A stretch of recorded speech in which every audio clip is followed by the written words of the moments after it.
This is Standing Watch. And now, Evangelist Norbert Link. Greetings, everyone, and welcome back to our Standing Watch program. Today, Boris Johnson resigned, and he is leaving behind a mess. I'd like to read to you from the Associated Press to begin with, dated July 7. Prime Minister Boris Johnson announced his resignation Thursday amid a mass revolt by top members of his government, marking an end to 3 tumultuous years in power in which he brazenly bent and sometimes broke the rules of British politics. The messiest of prime ministers did not leave cleanly. Johnson stepped down immediately as Conservative Party leader, but said he would remain as prime minister until the party chooses his successor. But many want him to go now, with some Conservative politicians expressing fear he could do mischief even as a caretaker prime minister, because that's what he wants. He wants to stay as a prime minister, caretaker prime minister, until, I suppose, new elections will take place, which could happen in October. Thomson Reuters added on July 7, after days of battling for his job, Johnson had been deserted by all but a handful of his closest allies after the latest in a series of scandals sapped their willingness to support him. The crisis comes as Britons are facing the tightest squeeze on their finances in decades. In the wake of the COVID-19 pandemic, with soaring inflation and the economy forecast to be the weakest among major nations in 2023. It also follows years of internal division sparked by the narrow 2016 vote to leave the European Union and threats to the make-up of the United Kingdom itself, with demands for another Scottish independence referendum. Now, how bad it looks was explained by T-Online on July 7. Boris Johnson realized far too late that he had to give up his post as British Prime Minister. What remains is a country that looks like a shambles. With his Brexit campaign, Johnson ruined his homeland. Even Johnson's Brexit campaign was nothing more than a big gamble. When he decided to support leaving the EU, he had previously prepared 2 different columns for Britain's Daily Telegraph, one for and one against Brexit.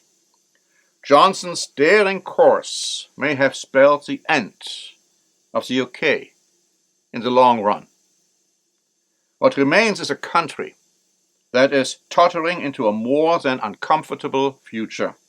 Whoever succeeds Johnson must prepare for difficult years in a politically and economically divided country.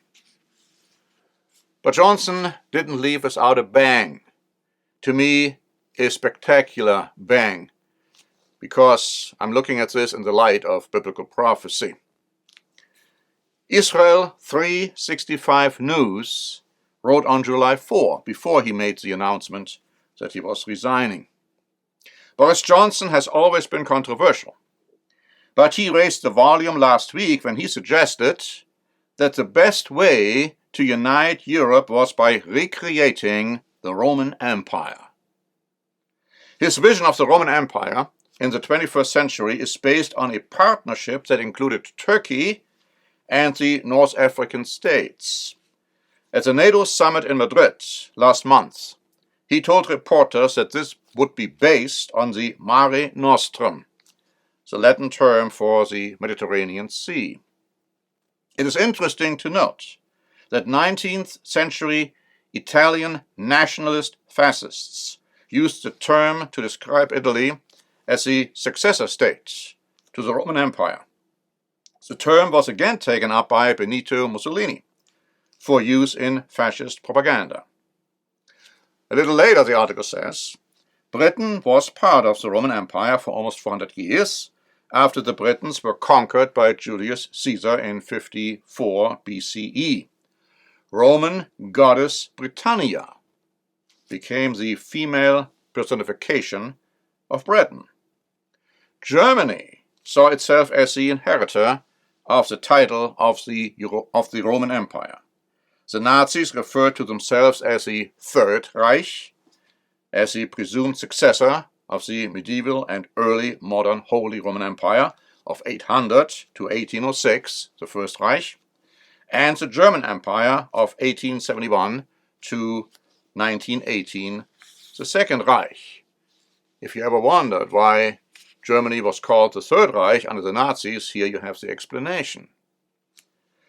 Now, let me just say that the Roman Empire will be revived, but it's going to be without Britain, it's going to be without African nations, but this revival will ultimately conquer African nations, and it will conquer and destroy Great Britain.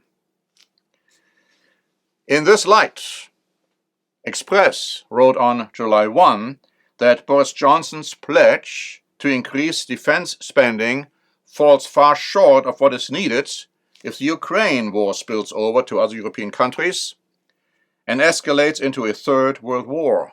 Former First Sea Lord Admiral Lord West has warned on GB News, saying, the government still has not added any spending to defense in the near term. There are shortfalls in stock holdings. There are shortfalls in the maintenance of equipment, which is not ready. There are shortages in numbers. As of earlier last week, we had 17 major warships operational in our Navy, once the greatest Navy in the world, which is dreadful. And here is the most important statement. They are not actually willing to fight, and they are not going to be able to fight, he said. Exactly what the Bible prophesies. The time will come when both the United States of America and Great Britain will not be willing to fight in a war, and they will lose World War III, a nuclear war against Europe. See, there's nothing indicated in the Bible that there's going to be a nuclear war between Russia and Britain, but there is going to be a nuclear war between Britain and Europe in the not too distant future. Now let me just tell you what this will mean when this nuclear World War III is going to start. I'd like to quote from Truth Out, dated July the 3rd. At the time of John F. Kennedy's presidency, nuclear war would have been indescribably catastrophic. Now, with large arsenals of hydrogen bombs and what scientists know about nuclear winter, experts have concluded that a nuclear war would virtually end agriculture and amount to omnicide, which means the destruction of human life on Earth. The Biden administration, now talking about the United States, and the bipartisan leadership in Congress have made it clear that their basic approach to the surging danger of nuclear war is to pretend that it doesn't exist. The denial heightens the risk of exterminating almost all human life. And then the article concludes there's got to be a better way. Well, yes, there's going to be a better way. But human governments will not be able to bring this about. Quite to the contrary. They will engage in nuclear war. It's clearly prophesied in Scripture. A nuclear war which would destroy our life on this planet if not stopped. It's going to be Jesus Christ. His return, which will shorten those days and which will end the madness. Now listen carefully. The madness of stupid human misrule by power-hungry, incompetent politicians and prevent the human race from committing homicide. But it's going to be a terrible time. You must be prepared if you want to be protected. We have a free booklet which is called The Fall and Rise of Britain and America. Please ask for a free copy. And until next time, this is Norbert Link for the Standing Watch program.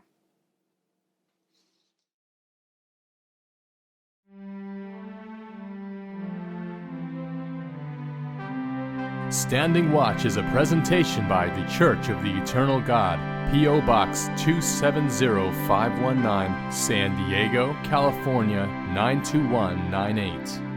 More information is also available at our website, eternalgod.org.